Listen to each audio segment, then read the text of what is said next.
Vous qui venez de demander vos news, vous savez qu'avec l'assistant personnel intelligent BMW, vous pourriez les demander de la même manière à votre BMW série 3 ? Enfin, de la même manière, disons que vous auriez pu également lui demander d'activer vos sièges chauffants pour vous mettre dans les meilleures conditions d'écoute. Nouvelle BMW série 3, conduire l'innovation. L'info écho avec Capital. Le chiffre du jour, 35 millions de dollars. Dans l'affaire Carlos Ghosn, pas une semaine ne se passe sans une nouvelle révélation.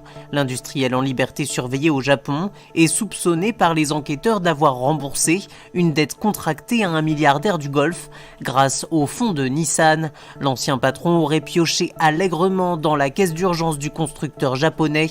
Selon le journal nippon Nikkei, Carlos Ghosn aurait effectué des versements échelonnés sur une période de 8 ans.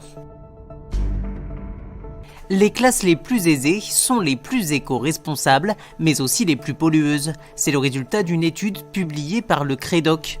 Les chercheurs ont constaté que les Français les plus riches adoptent un mode de vie respectueux pour l'environnement, moins de viande, plus de nourriture biologique, mais ça ne suffit pas puisqu'ils sont friands de l'avion, un mode de transport très polluant. L'équipement en produits numériques de ces classes favorisées joue aussi fortement sur l'empreinte carbone laissée.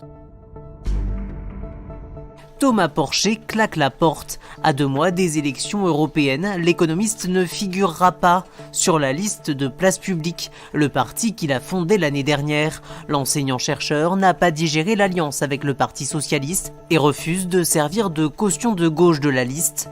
Il va reprendre ses activités d'enseignant-chercheur et n'exclut pas de soutenir publiquement une liste avant le scrutin qui se tiendra le dimanche 26 mai prochain. On termine avec le petit caprice de Xi Jinping. Le président chinois prépare avec minutie son déplacement à Nice le 24 mars prochain. Il tient absolument à faire transporter son propre lit depuis Pékin pour l'installer dans une suite qui lui sera réservée au Negresco. Sa délégation occupera d'ailleurs 2 étages entiers de l'hôtel situé sur la promenade des Anglais. Le président chinois viendra parler affaires avec Emmanuel Macron. Pour l'occasion, la capitale azuréenne sera bouclée, 5 ports de plaisance seront fermés et la circulation risque d'être fortement perturbée. C'était l'info écho avec Capital.